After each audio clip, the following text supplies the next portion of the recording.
साहेब निरोप घेतो. दादाची ड्युटी संपली.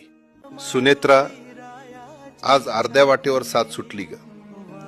तू संसाराचा गाडा खंबीरपणे ओढला म्हणून मी बाहेर लोकांसाठी धावू शकलो. पार्थ, जय, युगेंद्र, रोहित काय रे ते केस, किती वेळा सांगायचं ते नीट कर, जरा डाय लावून घे आणि शर्टाचं बटन लाव आधी नीट.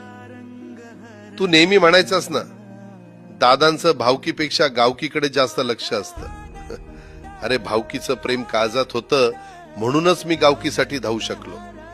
आता वरून सुद्धा माझं वॉच असणार आहे तुमच्यावर, लक्षात ठेवा. गड्यांनो, आता खंबीर व्हावं लागेल. पोरांनो, ही पवारांची तिसरी पिढी सुद्धा कामाची माणसं म्हणूनच ओळखली गेली पाहिजे. सुनेत्रा, सुप्रिया ही पोरा